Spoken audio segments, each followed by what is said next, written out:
భాగవతం క్లాస్కి ఇస్కాన్ శ్రీ శ్రీ రాధా గోవింద ఆలయం తరఫున అందరికీ స్వాగతం తెలియచేస్తూ ఉన్నాము. హరే కృష్ణ. ఓం నమో భగవతే వాసుదేవాయ. ఓం నమో భగవతే వాసుదేవాయ. ఓం నమో భగవతే వాసుదేవాయ.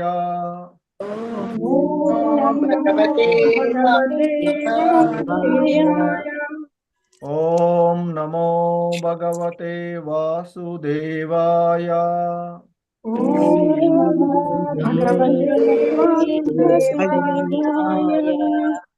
నారాయణం నమస్కృత్య నరం చైవ నరోత్తమం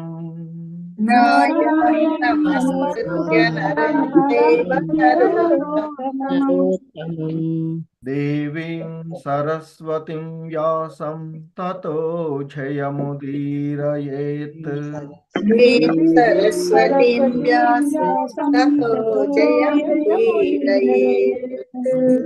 నష్టప్రాయేష్వభద్రేషు నిత్యం భాగవత సేవయా.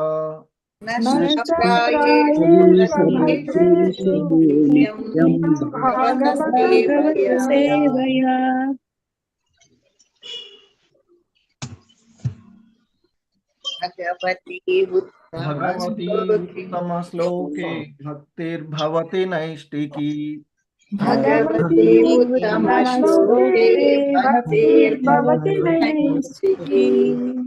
హరే కృష్ణ.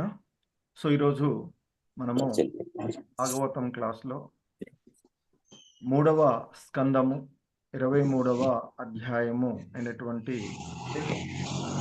పరితాపము అనేటువంటి ఈ అధ్యాయంలో ఉన్నటువంటిది. హరే కృష్ణ.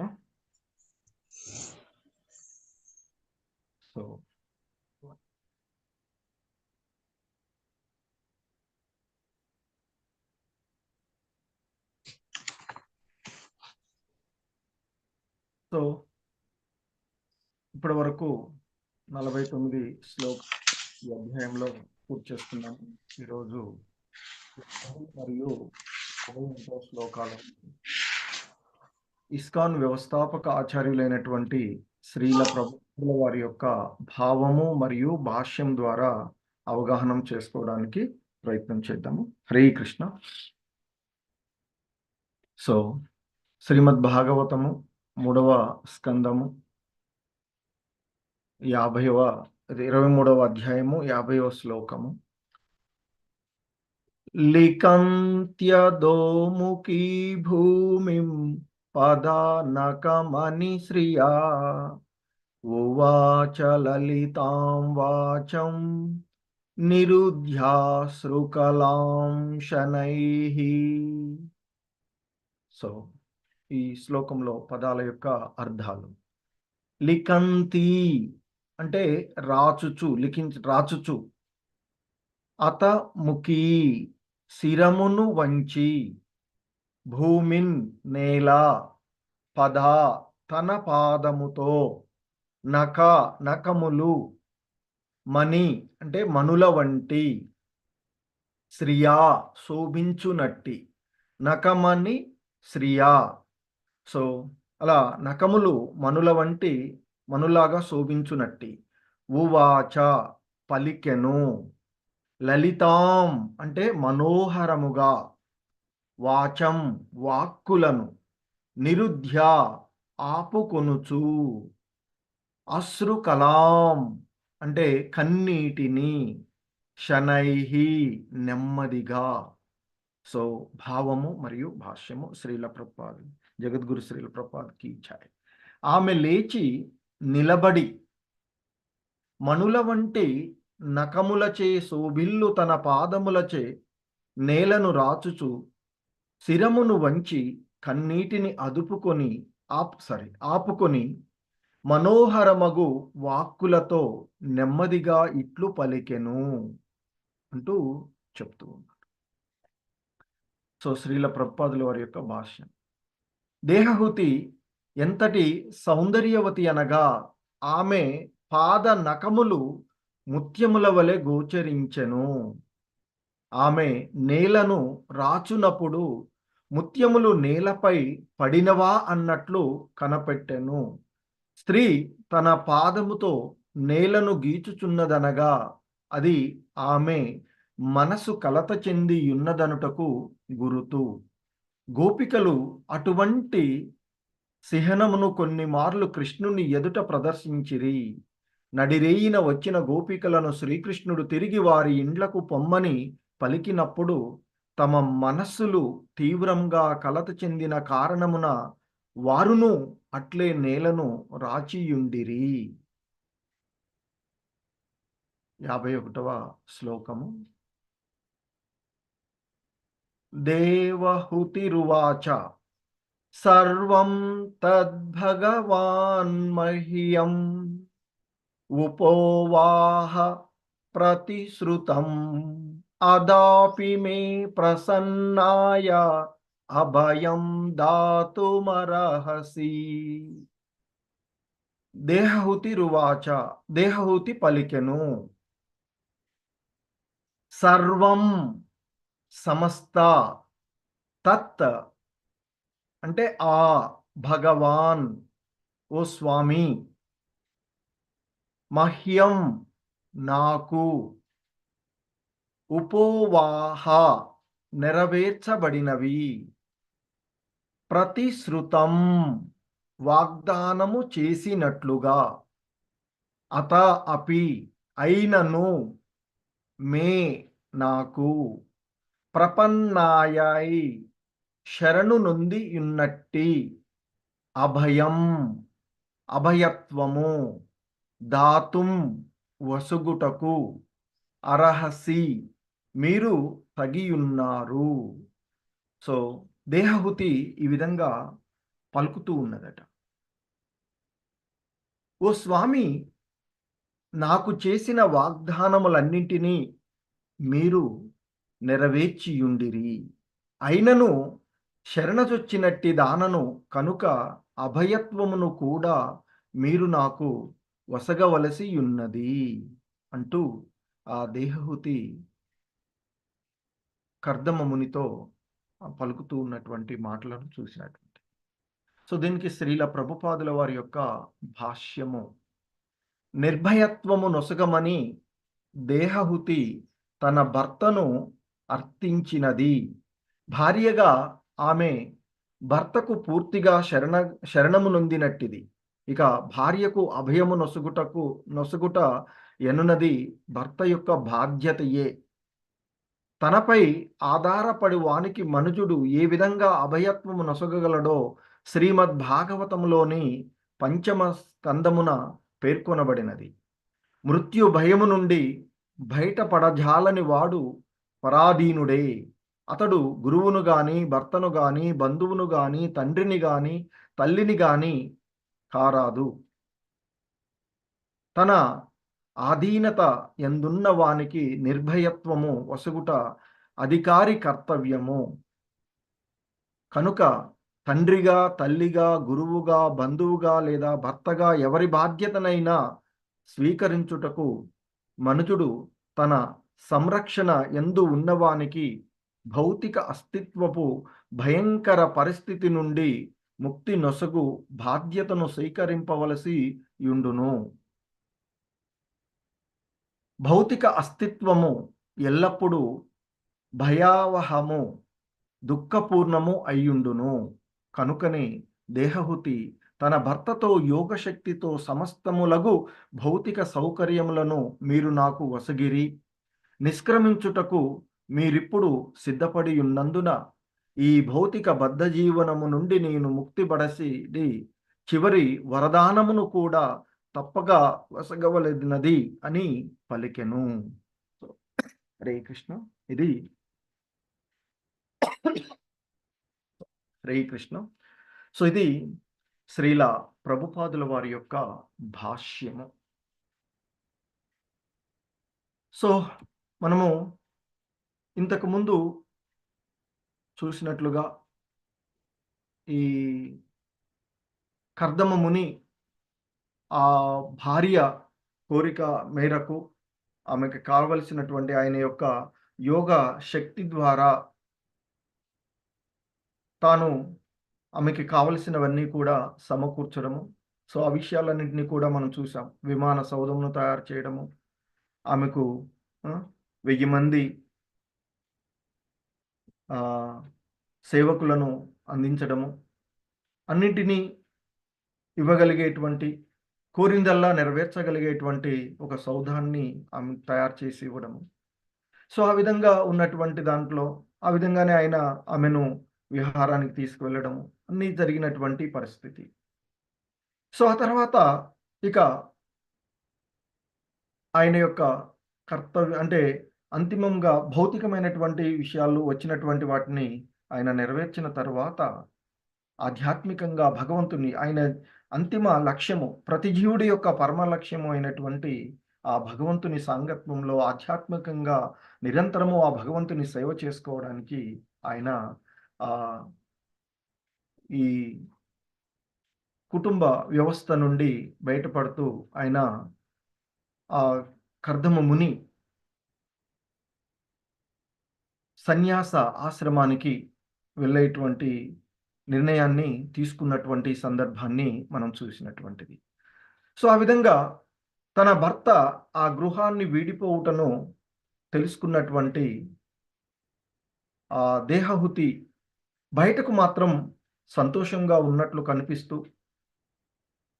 మనసులో అంటే లోపల అంతరమున కలత చెంది దుఃఖితమయ్యను అనేటువంటి విషయాన్ని అంతకుముందు మనము శ్లోకంలో 49వ శ్లోకంలో చూసినటువంటి అంశము.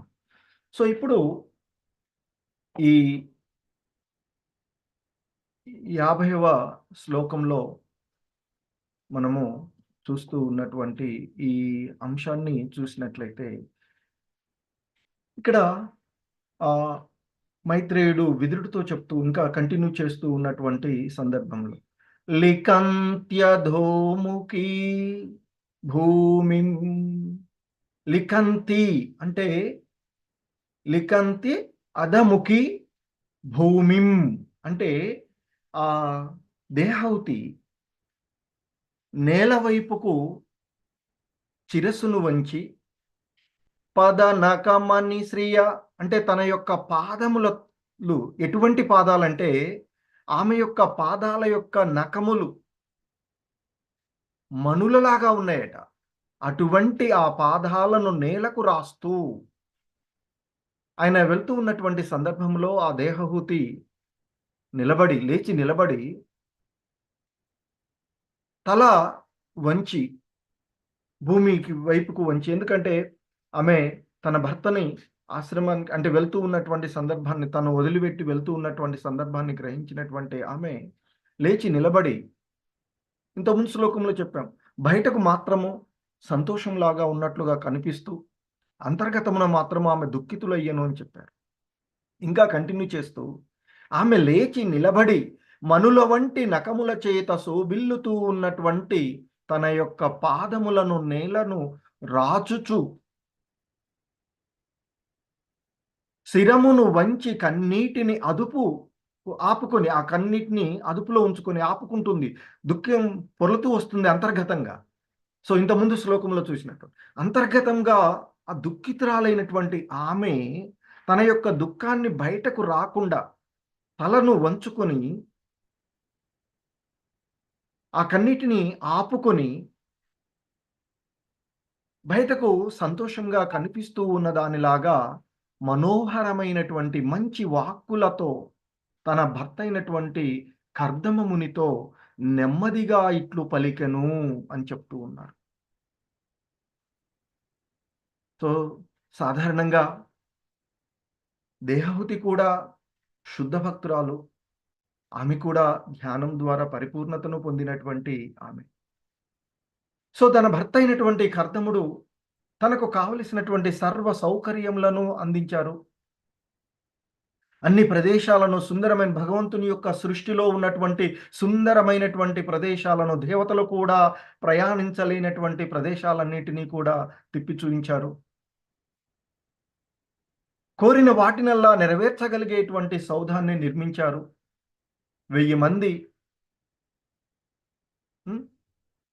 సేవకులను, సుందరమైనటువంటి సేవకులను ఆమెకి అందించారు. సో ఎప్పటికీ శోభ తగ్గనటువంటి సౌధాన్ని నిర్మించి ఇచ్చారు. వాటన్నిటికంటే ముఖ్యంగా తర్వాత ఆమె యొక్క మాతృత్వం ఇదే విధంగా 9 మంది సుందరాంగులైనటువంటి కన్యలకు జన్మనిచ్చే విధంగా ఆమెకి అవకాశాన్ని కల్పించారు.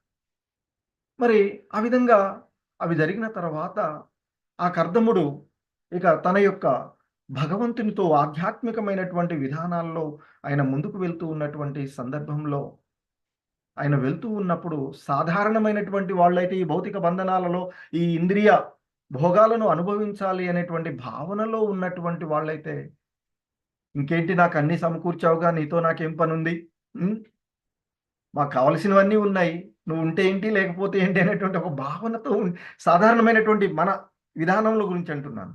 సో ఆ విధంగా అనిపిస్తూ ఉంటుంది. కానీ ఇక్కడ దేహహూతి ఆమె యొక్క సౌందర్యాన్ని శ్రీల ప్రభుపాదుల వారు పొగుడుతూ ఈ విధంగా అంటున్నారు. దేహహూతి ఎంతటి సౌందర్యవతి అంటే ఆమె పాద నఖములు, ఆమె పాదాల యొక్క గోళ్ళు ముత్యాల వలె గోచరించుస్తూ ఉన్నాయట. పాదాలపైన ఆ చర్మానికి ముందుగా ఉండేటువంటి గోర్లు ఏవైతే ఉన్నాయో పాదాలకి, అవి ముత్యముల మాదిరిగా ఉన్నాయట. అలాగే ఆమె భారంతో అంటే హృదయంలో దుఃఖితురాలుగా ఉన్నటువంటి ఆమె భారంతో నడుస్తూ ఉన్నప్పుడు, భర్త వైపుకు నడుస్తూ ఉన్నటువంటి ఆ సందర్భంలో ఆమె నేలను రాచునప్పుడు, అంటే కొంత భారంలో ఉన్నప్పుడు, కాళ్ళు సాధారణంగా నడిచేటప్పుడు, బాధలో ఉన్నప్పుడు నడిచేటప్పుడు కొంచెం తేడాగా ఉంటుంది. ఇంతకుముందు కూడా మనం నిన్నటి దాంట్లో శ్రీకృష్ణ భగవానుడు రుక్మిణితో అన్నప్పుడు రుక్మిణి నడిచినటువంటి విధానాన్ని కూడా చూసాం. ఆమె కూడా కాళ్ళ యొక్క భారం ఎంతో భారంగా, అడుగులు లేస్తూ లేవనట్లుగా నేలపైనే రాకుతూ నడుస్తూ ఉండేటువంటి విధానం. సో మరి దేహహూతి నేలను రాచునప్పుడు ముత్యములు నేలపై పడినవా అన్నట్లు కనబడిందట. అలాగే ఇంకా శ్రీల ప్రభుపాదుల వారు చెప్తున్నారు, ఆయన మనకి మైత్రేయ ముని చెప్పినటువంటి ఆమె ఎలా నడిచిందని చెప్పారు. తన పాదములతో నఖములు శోభిల్లుతూ ఉన్నటువంటి తన పాదములను నేలను రాచుచు శిరమును వంచి కన్నీటిని అదుపు చేసుకొని మనోహరమైన వాక్కులతో నెమ్మదిగా ఇట్లు పలికెను అని చెప్పారు. సో ఇక్కడ శ్రీల ప్రభుపాదుల వారు భాష్యం చెప్తూ ఉన్నారు. స్త్రీ తన పాదములతో నేలను గీచుచున్నది అనగా అది ఆమె మనసు కలత చెంది ఉన్నది. ఆమె కలహంతో ఉన్నప్పుడు, ఆమె మనసు బాధతో ఉన్నప్పుడు, అంటే అంతర్గతంగా దుఃఖంలో ఉన్నప్పుడు ఆ విధంగా జరుగుతుంది. ఆ విధమైనటువంటి గుర్తు స్త్రీ ఆ విధంగా తన పాదములతో నేలను రాస్తూ ఉన్నది, ఆ విధంగా నడుస్తూ ఉందంటే ఆమె కలత చెంది ఉన్నది అని భావం. సో అలాగే ఇంతకుముందు కృష్ణ విరహ భావంలో అదే రుక్మిణి చెప్పుకున్నాము. అలాగే ఇక్కడ మనకి శ్రీల ప్రభుపాదుల వారు ఇంకా చెప్తూ ఉన్నారు, గోపికలు కూడా అటువంటి సిహనమునే, అంటే వారు కూడా ఆ కృష్ణ భగవానుని యొక్క విరహంలో, ఎందుకంటే ఆ గోపికలు నడిరేయి అర్ధరాత్రి సమయంలో వారు కృష్ణుడు వేణువు అక్కడికి వస్తారు. ఆ బృందావనం చెట్ల కింద ఆయన నుండి వేణువుతుంటే అక్కడికి వస్తున్నప్పుడు సమయంలో బాగా రేత్రి అయిందని చెప్పేసి ఆయన తిరిగి వారి ఇళ్లకు పంపమని పంపుతూ ఉంటుంటాడు. మరి వారేమో ఆ భగవంతుని, ఆ దేవాది దేవుణ్ణి విరహాన్ని భరించలేనటువంటి గోపికలు, మాధుర్య భక్తితో ఉన్నటువంటి, ప్రేమ భక్తిలో ఉన్నటువంటి వారు. మరి అటువంటి ఈ భక్తిని చైతన్య మహాప్రభువులు వారు గోపికలు ఎంతో అదృష్టవంతులు అని చెప్తుంటారు. ఆ విధమైనటువంటి ప్రేమను ఆ భగవంతునితో వారు కనపరిచినది అన్నిటికంటే కూడా ఉన్నతమైనటువంటి భక్తి అని చెప్తూ ఉంటారు. అలాగే రూపగోస్వాముల వారు మనకి ఎంతో గొప్పగా వివరించారు అటువంటి విషయాలను. ఎందుకంటే వారు చైతన్య మహాప్రభు ద్వారా శిక్షణ పొందినటువంటి వారు. సో ఇక్కడ శ్రీల ప్రభుపాదులు కూడా చెప్తూ ఉన్నారు మనకి, గోపికలు అటువంటి సిహనమును కొన్ని మార్లు కృష్ణుని ఎదుట ప్రదర్శించిరి. అంటే ఇప్పుడు ఎలాగైతే దేహహూతి, అంతకుముందు మనం చెప్పుకున్నట్లుగా రుక్మిణి మాత, సో అలాగే ఇప్పుడు శ్రీల ప్రభుపాదులు గోపికలు కూడా అటువంటి సంకేతములని వారు కూడా ప్రదర్శించారు. ఎందుకే నడిరేయిన వచ్చిన గోపికలను కృష్ణుడు తిరిగి వారి ఇండ్లకు పొమ్మని పలికినప్పుడు ఆ భగవంతుని యొక్క ఎడబాటును భరించలేనటువంటి ఆ గోపికల మనసులు కూడా తీవ్రంగా కలత చెందినవి. అప్పుడు కూడా వారు కూడా అదే మాదిరిగా ఆ మాదిరిగానే వారి యొక్క అంటే వారు తిరిగి వెళుతూ నేలను తాకుతూ వారి యొక్క పాదాలను రాచియుండిరి. సో అది కలత చెందినటువంటి సంకేతంగా స్త్రీ ఆ విధంగా నడుస్తూ ఉన్నది అంటే, మరి ఇక్కడ దేహహుతి అన్ని భౌతికమైనటువంటి సౌకర్యాలను తనకు చేకూర్చినప్పటికీ ఆమె వాటితో ఆమె కూడా శుద్ధ భక్తురాలు. ఆధ్యాత్మికంగా ఆ భగవంతునితో తనకు సంబంధాన్ని పెంపొందించేటువంటి విషయాన్ని ఆమె కోరదలుచుకున్నటువంటి. అందుకనే ఆ విధంగా సరే అన్ని సమకూర్చారు కదా, మాకేమి ఇబ్బందులు లేవు కదా, ఎప్పటికీ కావలసినటువంటి సంపదలు అన్నీ ఉన్నాయి కదా, ఇంకేం అవసరం లేదులేండి మీతో వెళ్ళండి అని అనలే. వచ్చేసి ఆమె ఇంకా ఇక చెప్తున్నారు దేహహూతి ఈ విధంగా ఆయన చెప్పారు ఇక్కడ ఏమని, మనుల వంటి నకములచే శోభిల్లు తన పాదములను నేలరాచుచు శిరమును వంచి కన్నీటిని అదుపు చేసుకుని, అంటే కన్నీటిను ఆపుకుంటూ మనోహరమైనటువంటి వాక్కులతో నెమ్మదిగా ఇట్లు పలికెను. ఏమన్నారు? దేహహుతి రువాచ సర్వం తద్భగవాన్ మహ్యం ఉపోవాహ ప్రతిశ్రుతం. సర్వం సమస్తము, తత్ అంటే ఆ భగవాన్, ఓ స్వామి, ఆయన్ని కర్దమముని ఇక్కడ, మహ్యం నాకు, ఉపోవాహ నెరవేర్చితివి. దేహహుతి అంటుంది ఆ కర్దమముని వెళ్తానని చెప్పినటువంటి ఆయన రెడీ అయినటువంటి సన్యాసాశ్రమానికి వెళ్ళదలుచుకున్నటువంటి ఆ కర్దముడితో దేహహుతి మనోహరమైనటువంటి వాక్కులతో నెమ్మదిగా, ఇక్కడ ఆ మైత్రేయుడు చెప్తున్నట్టు నెమ్మదిగా మనోహరమైనటువంటి వాక్కులతో అని చెప్తూ ఉన్నారు. సర్వం తత్ భగవాన్ మహ్యం, మీరు సర్వము నాకు నెరవేర్చారు. మీరు ఏ విధమైనటువంటి వాగ్దానాలు చేశారో, ఏవైతే నాకు ఇస్తా అన్నారో అన్నీ నెరవేర్చారు. నాకు కావలసినవన్నీ నెరవేర్చారు. నాకు మీరు వాగ్దానం ప్రతిశ్రుతం, ఇక్కడ మీరు ఏదైతే వాగ్దానం చేశారో అవన్నీ కూడా నాకు నెరవేర్చారు. అతాపి, అయినను,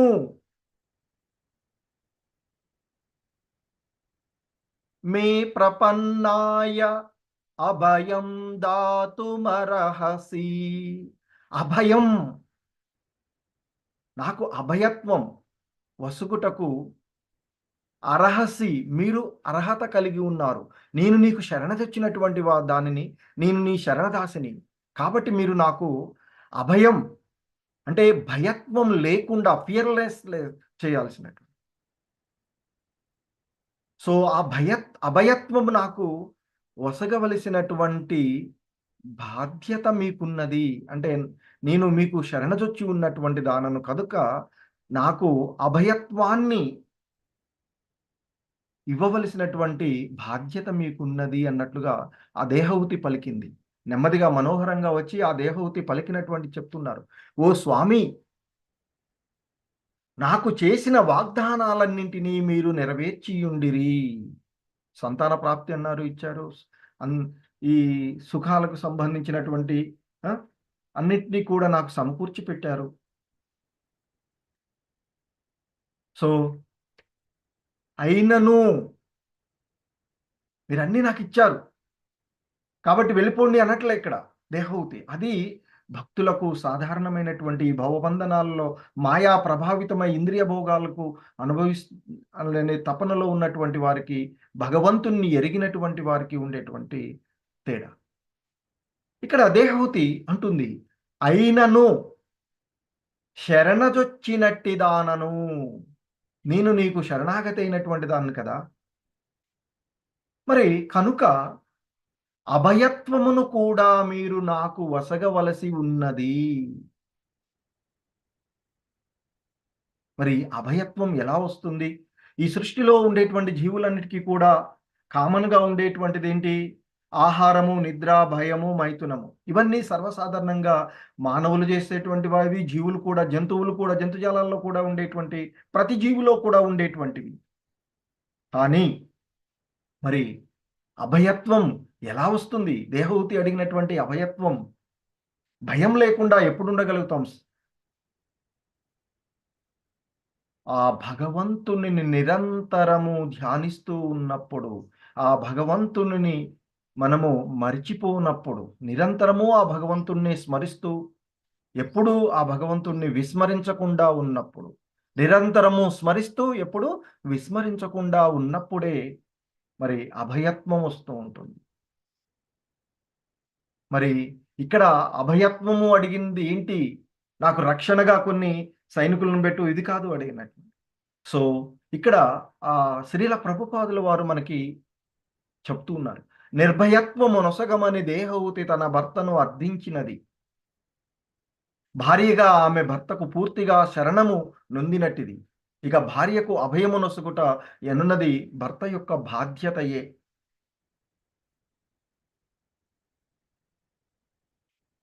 సో అలాగే ఆయన చెప్తున్నారు, తనపై ఆధారపడినటువంటి వానికి మానవుడు ఏ విధమైనటువంటి అభయత్వము ఒసగగలడో మనకి శ్రీమద్ భాగవతంలోనే 5వ స్కందంలో ఇవ్వబడినటువంటి విషయాన్ని గుర్తు చేస్తూ ఉన్నారు. ముందు ముందు అది చూడవచ్చు. ఇక మృత్యు భయము నుండి బయటపడ జాలని వాడు పరాధీనుడే. ఈ మృత్యు సంసార బంధనాల నుండి బయటపడనటువంటి వాడు ఎప్పుడు కూడా ఇతరులపైన ఆధారపడి ఉంటేవాడే. అతడు గురువును గాని, భర్తను గాని, బంధువును గాని, తండ్రిని గాని, తల్లిని గాని కారాదు అని అంటున్నా. ఎవరు మరి ఇవన్నిటి నుండి బయటపడాలంటే భగవంతుణ్ణి ఆశ్రయించాలి, భగవంతుడి పైన ఆధారపడాలి. సో తన ఆధీనత ఎందున్న వానికి నిర్భయత్వము ఒసగుట అధికారి ఉత్తమ కర్తవ్యం. మరి ఎవరు అధికారి? సర్వలోక మహేశ్వరం, ఈశ్వరుడు, భగవంతుడు. మరి ఆ భగవంతుణ్ణి శరణజొచ్చినప్పుడే కదా ఇవ వచ్చేటువంటిది. కనుక తండ్రిగా, తల్లిగా, గురువుగా, బంధువుగా లేదా భర్తగా ఎవరి బాధ్యతనైనా స్వీకరించుటకు మనుజుడు తన సంరక్షణ యందు ఉన్న వానికి భౌతిక అస్తిత్వపు భయంకర స్థితి నుండి ముక్తి నొసగు బాధ్యతను స్వీకరింపవలసియుండును. మరి ఈ అతడు చేయగలిగేటువంటిది భౌతికమైనటువంటిది, కానీ ఆధ్యాత్మికమైనటువంటి ఇది ఇవ్వగలిగేటువంటిది ఆ భగవంతుడు. సో దీనికి మనము అభయత్వం, ఆ భగవంతుని శరణచొచ్చినటువంటి వారికి లభించేటువంటి అభయత్వాన్ని మనము ఎన్నో ఉదాహరణలు చూస్తాం. చరిత్రలో సోక్రటీస్, ఆ రోజుల్లో ఆయన నేను ఈ దేహం కాదు, నేను ఆత్మని అనేటువంటి తత్వాన్ని బోధిస్తూ ఉంటే అప్పుడున్నటువంటి పరిస్థితులలో ఆయన ఒక పిచ్చోడుగా చేసి ఆయన్ని ఉరితీయడం, విషం ద్వారా చంపడం జరిగినటువంటి విషయం. మరి సో ఇక్కడ అభయత్వం ఎప్పుడు లభిస్తుంది? పూర్తిగా భగవంతుని ఆత్మతత్వాన్ని ఎరిగినటువంటి వారికి. అలాగే మనము భగవంతుడు వారు ఏ విధంగా అభయత్వాన్ని పొందుతున్నారనేటువంటి దానికి ఇంకా మనము ధ్రువ మహారాజులో కూడా చూస్తాం. 5 సంవత్సరాల వయసులోనే తన తల్లి పినతల్లి అవమానించినటువంటి విషయం నుండి రాజ్యాన్ని పొందడానికి అవకాశం ఏమిటి అని తన తల్లిని అడిగితే, తల్లి ఆ విష్ణు భగవానుడి ద్వారానే సాధ్యమవుతుంది అంటే, ఆయన్ను వెతుక్కుంటూ అడవులకు వెళ్ళి భయంకరమైనటువంటి జంతువులు ఉన్నటువంటి ప్రదేశానికి నారదుడు వెళ్ళి ఆపడానికి ప్రయత్నం చేస్తాడు. అక్కడ ఎన్నో క్రూరమైనటువంటి మృగాలు ఉంటాయి ఇవన్నీ అంటాడు. కానీ ఆ భగవంతుణ్ణి శరణుజొచ్చినటువంటి వాడు 6 నెలల పాటు అతడు భగవంతుని పైన ధ్యాస చేసి ఎటువంటి భయం లేదు. ఎందుకంటే ఆ భగవంతునికి శరణుజొచ్చినటువంటి వాడు.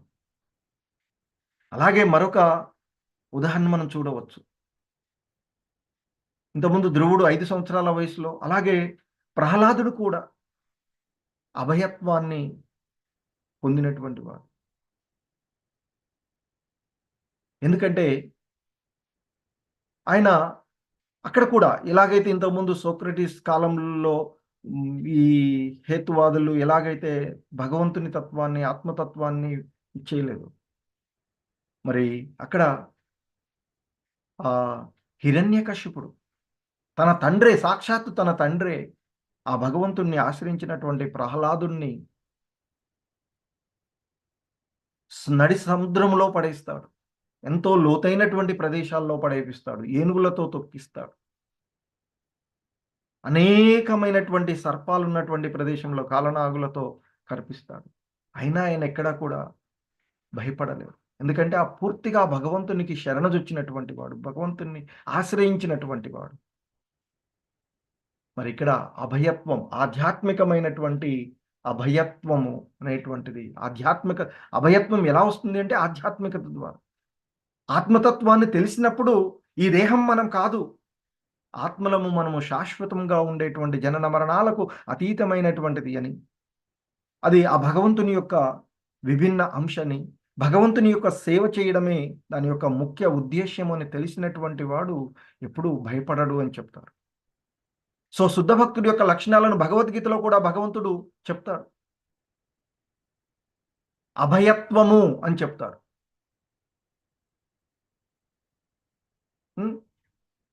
అలాగే మరి ఎవరు ఆనందంగా ఉండగలుగుతారు అంటే ఆయనను నిరంతరం సతతం కీర్తయంతామామంటూ చెప్తారు భగవద్గీతలో. ఆయన్ను నిరంతరము కీర్తిస్తూ శ్రవణ కీర్తనాదుల ద్వారా ఆ భగవంతుణ్ణి చేస్తూ, మరి ఈ అభయత్వానికి మనకి ఈ నవీన కాలంలో మనకున్నటువంటి మార్గము, మనకున్నటువంటి అవకాశము ఈ కృష్ణ చైతన్య ఉద్యమం. శ్రీల ప్రభుపాదుల వారు, వారి గురువు అయినటువంటి భక్తి సిద్ధాంత సరస్వతుల వారు, అంతకుముందు చైతన్య మహాప్రభుల వారు, వీళ్ళంతా మనకి ఇచ్చినటువంటి ఈ కృష్ణ చైతన్య ఉద్యమం. సో హరే కృష్ణ కృష్ణ కృష్ణ హరే హరే, హరే రామ రామ రామ హరే హరే అంటూ ఆ భగవంతుణ్ణి నిరంతరము కీర్తించడం, ధ్యానించడం ద్వారా నిరంతరము ఆయన గుర్తుంచుకోవడం, ఎల్లప్పుడూ ఆయన స్మరిస్తూ ఎప్పుడూ విస్మరించకుండా ఉండే విధంగా.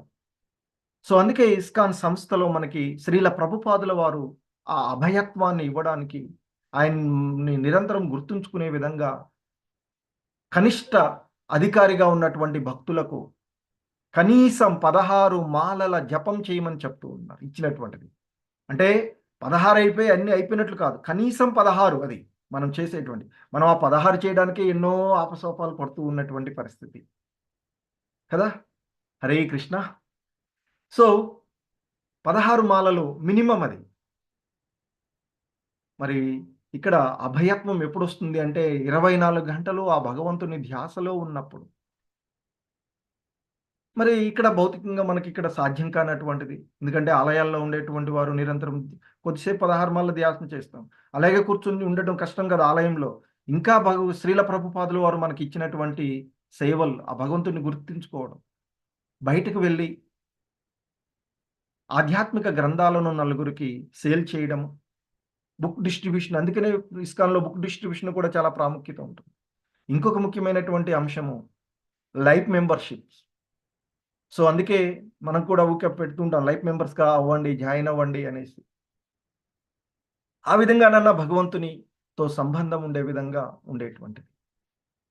సో ఇక్కడ ఆమె ఆ విధంగా అడుగుతూ ఉన్నటువంటిది ఏమిటంటే, అభయత్వము అడగడం అంటే ఇక్కడ అభయత్వం ఎప్పుడు వస్తుంది అంటే భక్తి భావనలో నెలకొన్నప్పుడు.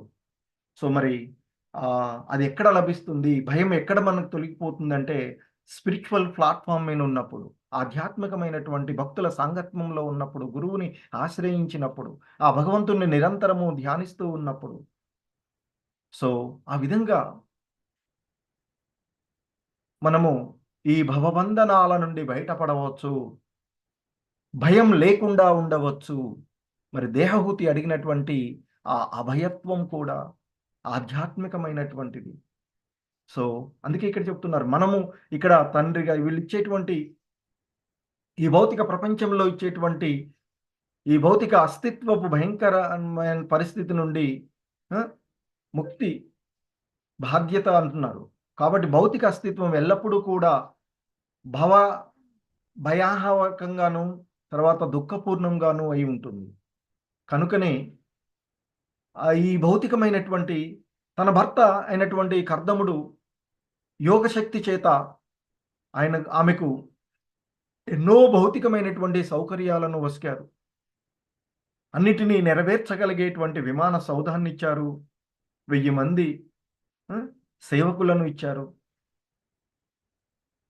ఆనందంగా గడపడానికంటే సంతోషంగా కుటుంబమే సంతోషం అని అనుకున్నట్లయితే సంతోషంగా గడపడానికి 9 మంది కూతుర్లను ఇచ్చారు. సర్వసుందరాంగులైనటువంటి కూతుర్లను ఇచ్చారు. అయినా ఆమె అంటుంది, సమస్తము ఉన్నటు భౌతిక సౌకర్యాలను మీకు నాకు ఒనగూర్చిరి. నిష్క్రమించుటకు మీరిప్పుడు సిద్ధపడినందున ఈ భౌతిక బద్ధ జీవనము నుండి నేను ముక్తిని బడసితిని.